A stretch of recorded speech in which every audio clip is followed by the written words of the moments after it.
It is my joy and privilege that we can continue our study about the restoration of the waste places in Ezra and Nehemiah times and in our times.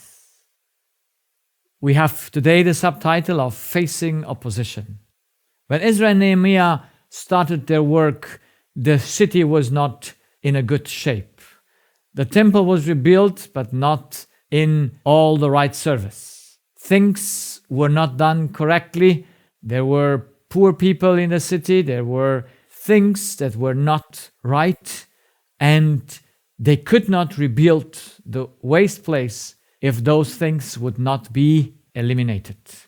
And so God, in His goodness, uses difficulties to make everyone aware that something isn't working correct.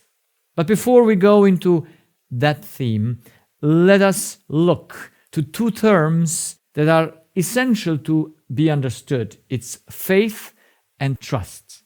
Now, yes, they are very close, and sometimes we use the one instead of the other, but in reality, they are not identical. And I would like to try to show the relationship they stand to each other. And of course, it's just the beginning. We might go deeper into it until we have defined them correctly. For me, it's very important to define things in my mind so that I know what I say. So, who I am convinced that I am determines whom I trust. We know that from our lectures before. That means if I believe that I'm a God, which I was born like, I will trust automatically to Lucifer, people, animals. And this trust is an automatic, unconscious connection, as I hope all of us know already. If I'm in the truth, my trust, my connection is automatically into God. But who I am convinced to be is also determines what I consider to be true and what not. By example, if I am a God, then the promises of a God are not believed to be true. And then my own ideas determine what is possible and what is not. This is, by example, the discussion about holiness. God says, I am holy, you shall be holy. God says, I am perfect, you shall be perfect. In what? Of course, in the truth, in those things that are right. So, to trust God perfectly is to be in the truth, is to be a pure person. And God gave us the promises how to reach that. But if I'm a God, those promises I interpret different, and my own idea that what is possible and not is put instead. I'll just give this example of the people in all the times, but Jesus mentions the time of Elijah and the time of Elisha. And he says there in the synagogue in Nazareth, he says, there were many widows in Israel in the time of Elijah, but God could not send his prophet to anyone of them because of unbelief. Because they would have not kept the secret. They would have denounced Elijah to King Ahab. He was not safe. And then he says there were many lepers in Elisha's time in Israel, but none were healed except Naaman the Syrian. Now, did these lepers not know that there is healing, that there is a prophet in Israel that can heal, or through whom they can reach healing? Could he not have said to any leper that would have come to him, go and do that, or go and do that, or go and do that, go and do that, and you will be healed? Yes, he would. The promises were there. But they are on condition of faith, of exercising. It could be possible. So the Syrian Naaman considers it's possible to do those exercises to put himself 7 times under the water in the river of Jordan to be healed. And he was healed. He just obeyed one promise, one command. When I today share that health is possible by a decision, not by a lifestyle, not by a complicated program, not by every day do something. I'm not against doing things, but these doings don't bring health. Health is an attitude of whom I trust. And if I would trust the promises of God, and I would fulfill through faith the condition, then, of course, everything will change and will be possible. Now, if I am convinced that I'm a creature of God, I believe the promises of God to be true. Because I don't put my own ideas, but God's law determines for me what is possible and not. That's why we have to know the law. All functions in the universe are controlled by the law. So God is the source of energy. There is no power anywhere in this whole universe except in God. And He gives actively His power as an effect. That's love, that's energy, that's means. And He has put everything under this law, that nothing can exist out of itself and nothing was made for itself. So everything must work according to this fundamental law, take in order to give, until the final product would result in multiplication. So God made all His creatures to be partakers of His power, to use it not for themselves, but to give it further. And as He made all things to work in a circle, and they cycled, everyone takes to give, takes to give, takes to give. And so the whole universe is bound in chains together that function all according to this one unselfish law. So understanding this, that God actively gives His power, and everyone uses the power of God, then we can understand perfectly that if God gives the power, and He gives the power by promise, He cannot do more. Because He did not make us so that He should fulfill the promise for us. No. He just puts everything to our disposition for what we were made to do. So the means are there. They come directly from God. God puts them to disposition. He promises you. But now, you and everyone must take that promise through faith. And if he takes that promise through faith, will it be fulfilled or not? Of course.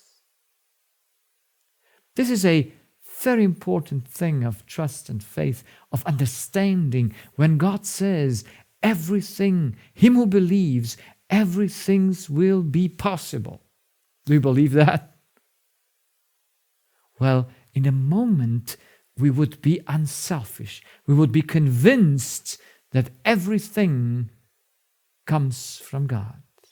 The moment we were convinced that we have nothing in ourselves that we could say it's ours, then we could take the power of God and in an unselfish way, through fully trusting God, we could never do a mistake, and we could use all those means that God has put to our dispositions to fulfill our task for what we were created.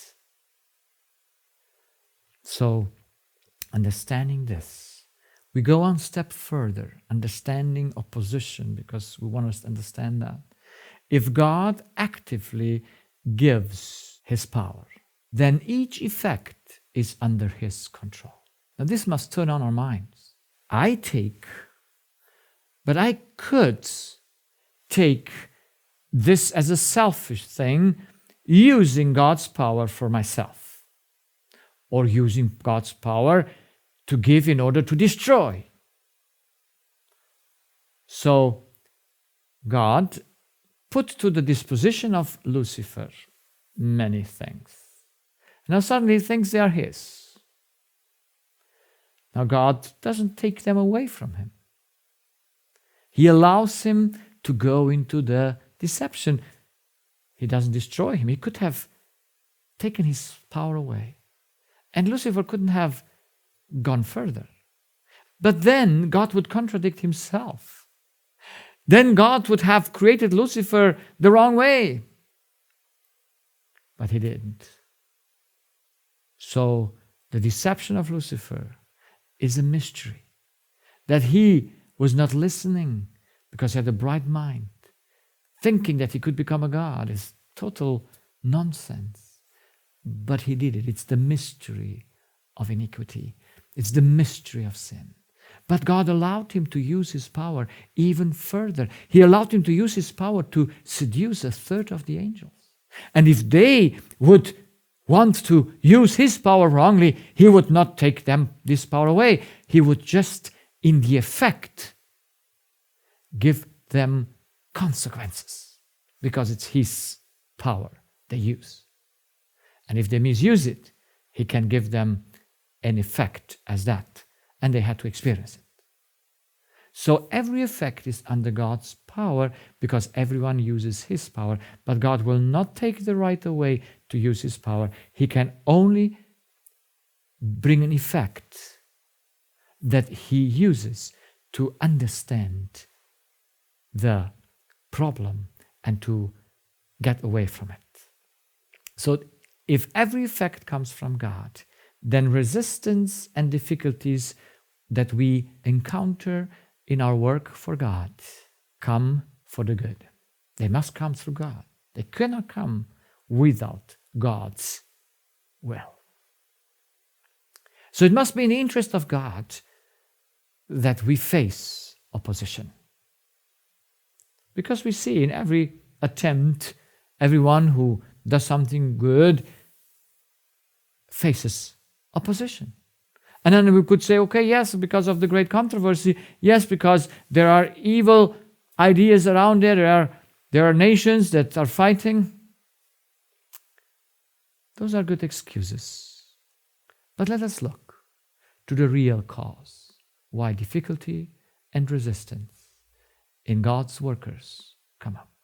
Let's look to the cause. There can only be two causes for everything that we are doing. Yes? It's either I live by the lie that I'm a God, or I live by the truth that I'm a creature of God. The effect of using in both cases God's power must be under God's control and must come through his hands, because no one can do anything without he controlling that power as an effect, not as a cause. Yes, he doesn't change me in the way that I should not take. But what I do with that, what I take, since it's his power, he can manage it, that I cannot do nothing. And we'll see some examples, very plain in the Bible. So, there's a purpose why God brings resistance and difficulties in the life of God's workers. And that purpose is, first purpose, is to recognize the breaking of the law. That is, to recognize that we don't trust God, that we distrust him. And to learn faith.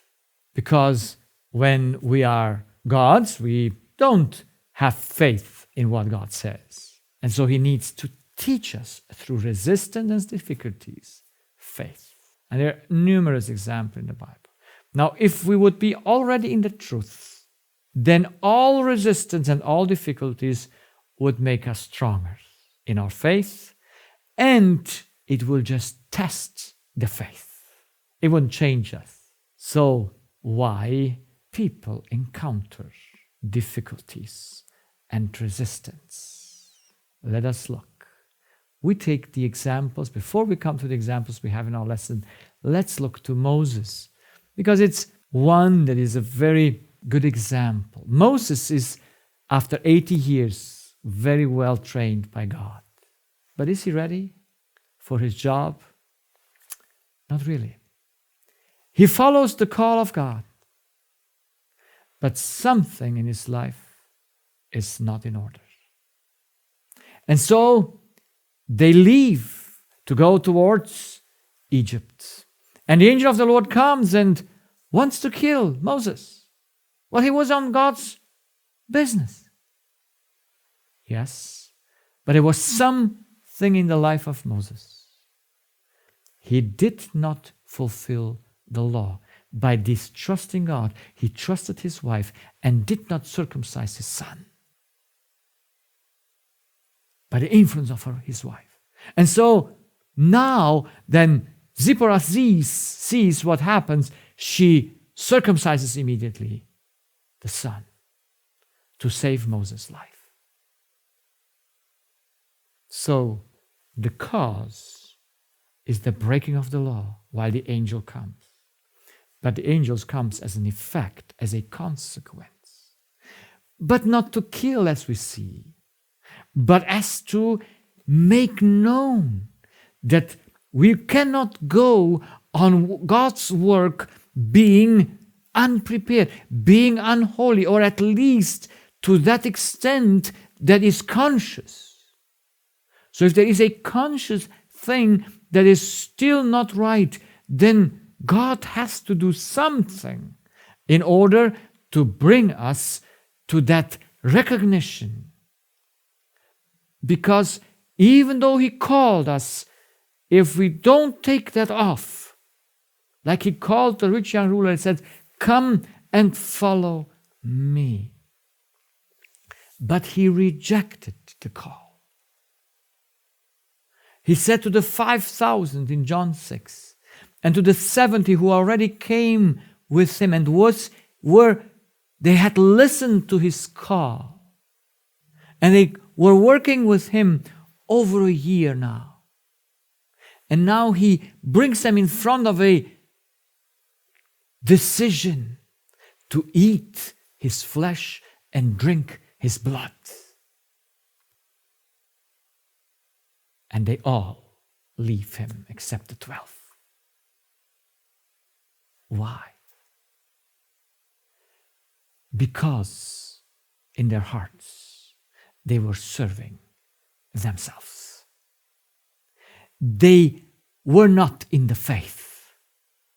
They were in that idea that they are a God. And they would not know, they would not want to die. Because he said, don't live anymore for yourself, but for me.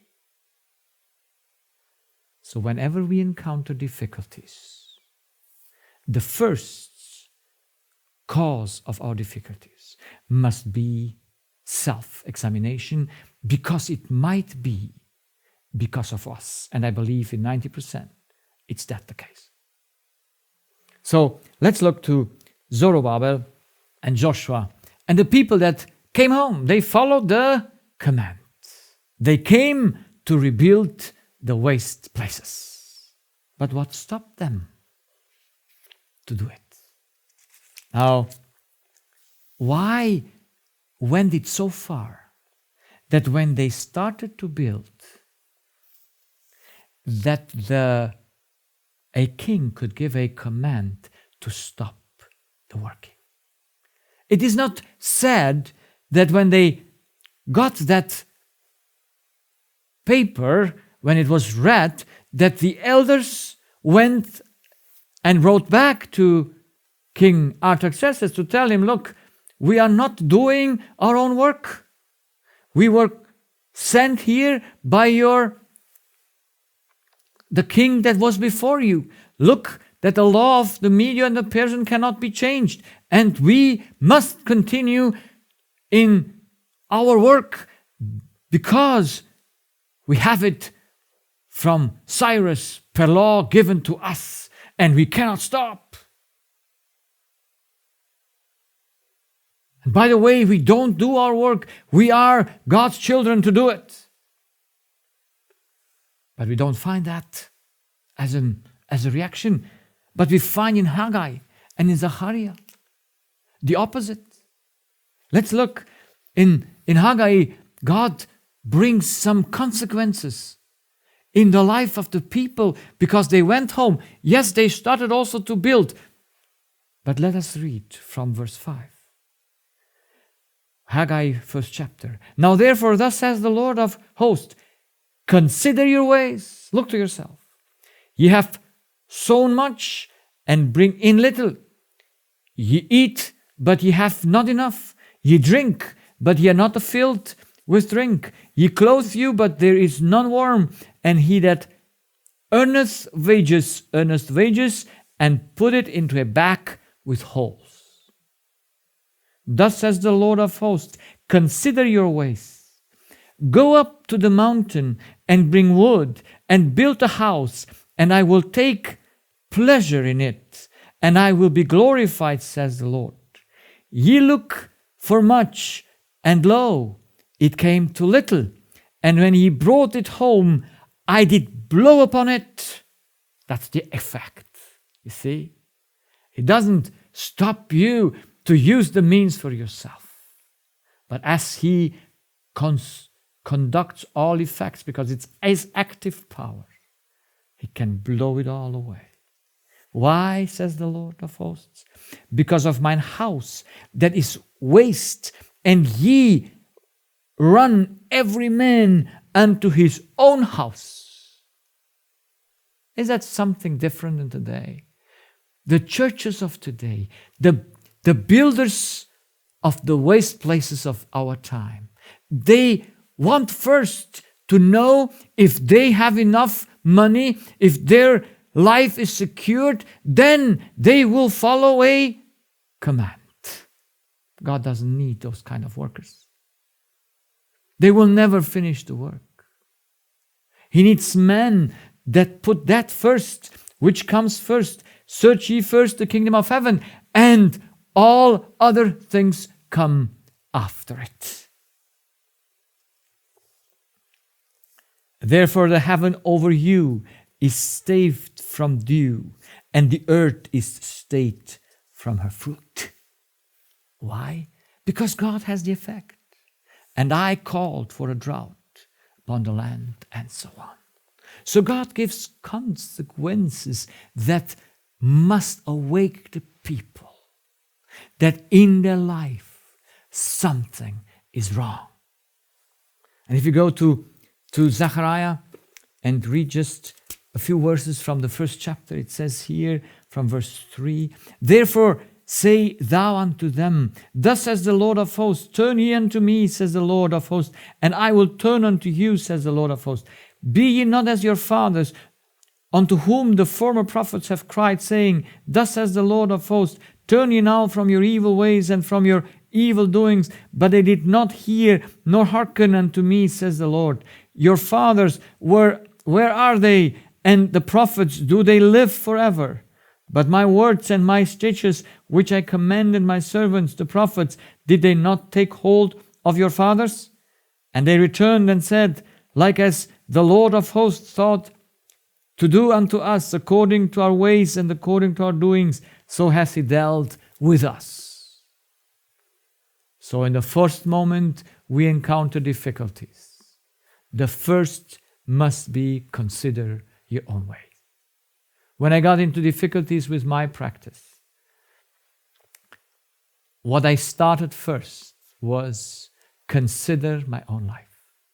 And I had to discover things there that were not pure.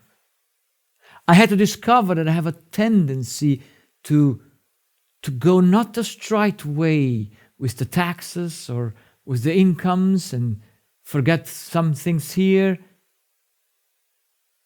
And God had to make it aware to me. He once reminded me of a thing that I did 1.5 years ago. And he reminded me I have to set it right.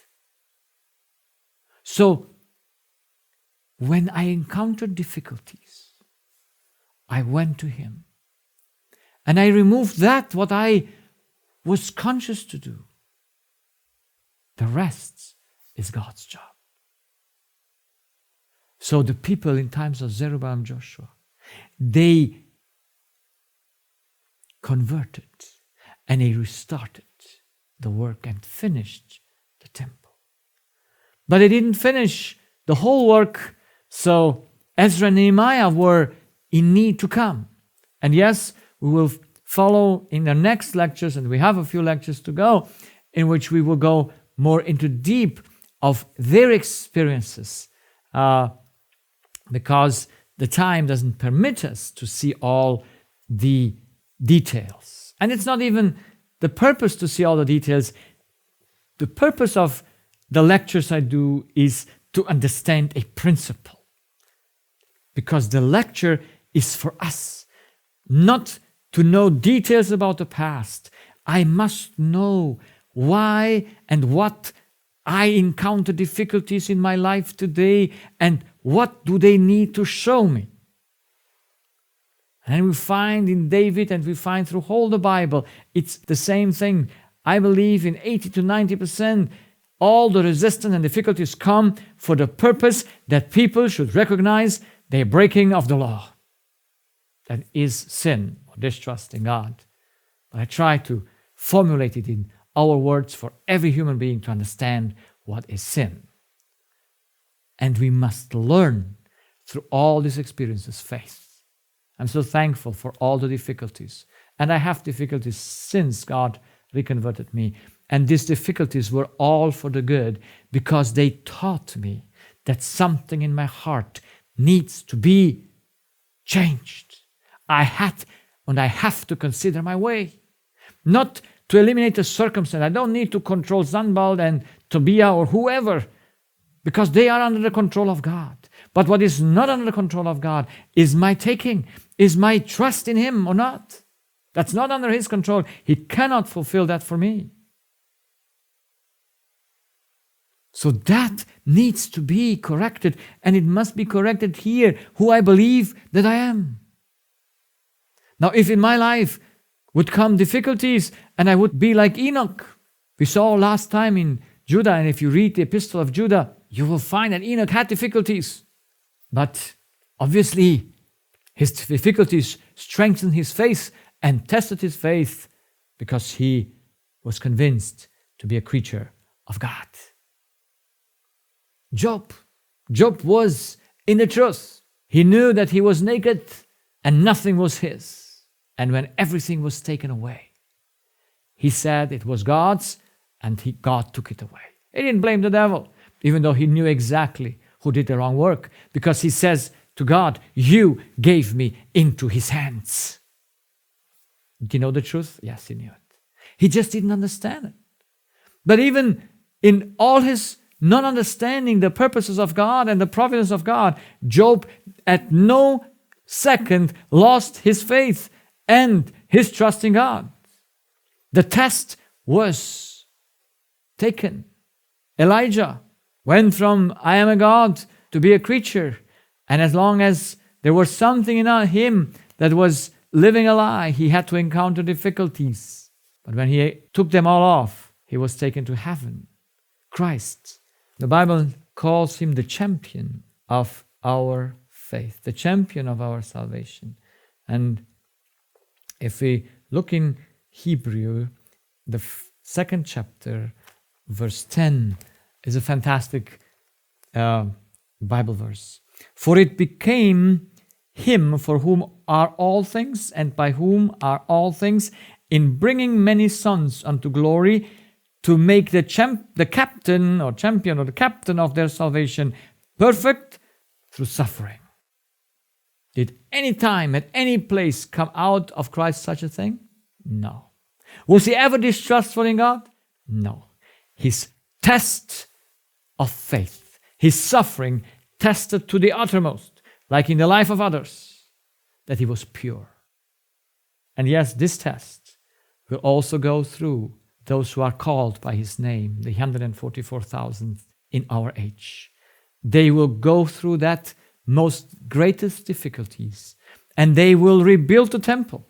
They will fill in the waste places.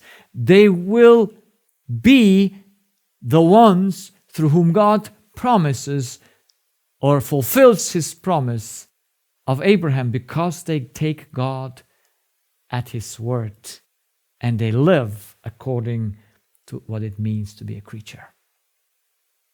And they will prove all the difficulties, all that comes into their lives cannot change their trust in God. It's impossible.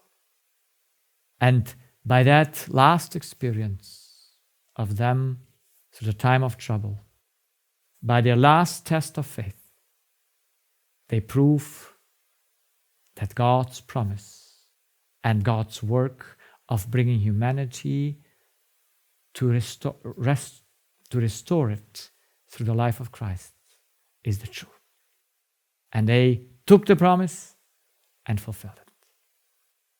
So will you be among them so that we might finish the work in our days and to rebuild the waste places? I will, and I hope you too. Amen.